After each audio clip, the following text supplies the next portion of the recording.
حافظ آباد سے رپورٹ کر رہے ہیں ہمارے crime reporter Mudassir. D P O Hafizabad doctor Fahad Ahmad کی جانب سے شہداء پولیس کی فیملیز اور محکمہ کے غازیوں کے اعزاز میں ایک پروقار تقریب کا انعقاد کیا گیا۔ ڈی پی او نے شہداء کی فیملیز کے استقبال کیا، بچوں کے ساتھ وقت گزارا، ان کے سر پر دست شفقت رکھا، شہداء پولیس فیملیز اور غازیوں سے ان کے مسائل دریافت کیے۔ ڈی پی او نے کہا کہ ملک کی سلامتی کے لیے جان قربان کرنے والے ہمارا فخر ہے، شہداء لواحقین ہمارا اپنا خاندان ہے۔ شہداء پولیس کی فیملیز اور پولیس کے غازیوں کے ویلفیئر میری اولین ترجیحات میں شامل ہے اور اس کے ساتھ ہی ساتھ D P O Hafizabad doctor Fahad Ahmad کی جانب سے غازیوں کے اعزاز میں ریوارڈ تقریب کا انعقاد۔ ڈی پی او نے غازیوں سے ملاقات کی اور ان کی قربانیوں کو خراج تحسین پیش کیا، تعریفی سرٹیفکیٹ اور انعامات دیے گئے۔ غازیان کے جرائم کے خلاف ڈٹ جانے اور ان کے بہادری سے مقابلہ کرنے پر انہیں خراج عقیدت و تحسین پیش کرتا ہوں۔ ڈی پی او حافظ آباد۔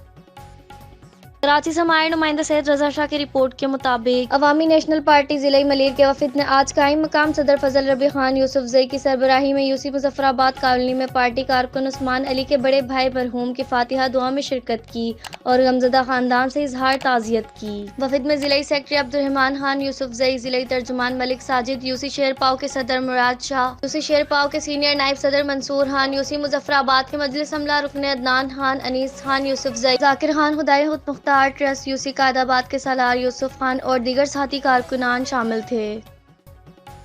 کراچی سے ہمارے نمائندہ گلشن آرا کی رپورٹ کے مطابق شہر قائد میں بلدیاتی انتخابات کا انعقاد۔ ضلع ملیر کے ایس ایس پی سردار حسن خان نیازی نے اپنے علاقے میں جاری بلدیاتی انتخابات کی سیکیورٹی کا جائزہ لیا۔ اس ضمن میں ایس ایس پی ملیر نے ضلع کے مختلف پولنگ اسٹیشنز کا دورہ کیا اور سیکیورٹی انتظامات کا جائزہ لیا۔ ڈسٹرکٹ کے تمام پولنگ اسٹیشنز پر سیکیورٹی پلان کے مطابق کمانڈر اور نفری کو تعینات کیا گیا ہے۔ کسی بھی ایمرجنسی صورتحال سے نمٹنے کے لیے پولیس کے اضافی دستے کیو آر ایف اور ریورس فورسز کو بھی تعینات کیا گیا ہے۔ بلدیاتی انتخابات میں ضلعی ملیر سمیت انویسٹیگیشن ملیر کے پولیس کے افسران نوجوان اپنے فرائض سر انجام دے رہے ہیں۔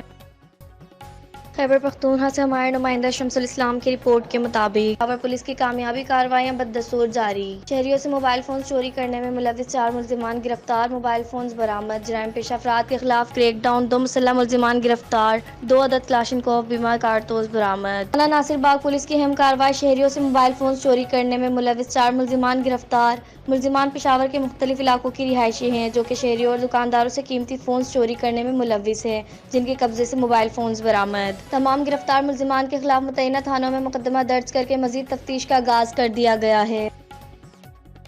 حافظ آباد سے رپورٹ کر رہے ہیں ہمارے crime reporter Mudassar. Doctor Yasmin Rashid کی حافظ آباد آمد۔ حافظ آباد ضلعی رہنما تحریک انصاف سابق ایم این اے چودھری مہدی حسن بھٹی نے استقبال کیا۔ حافظ آباد ملاقات میں سینئر نائب صدر Pakistan Tehreek Insaf central Punjab M N اے چودھری شوکت علی بھٹی موجود تھے۔ حافظ آباد حلقہ پی پی 70 سے پی ٹی آئی کے ٹکٹ ہولڈر سکندر نواز بھٹی، پی پی 59 سے ٹکٹ ہولڈر اسد اللہ رائے نے بھی یاسمین رشید سے ملاقات کی۔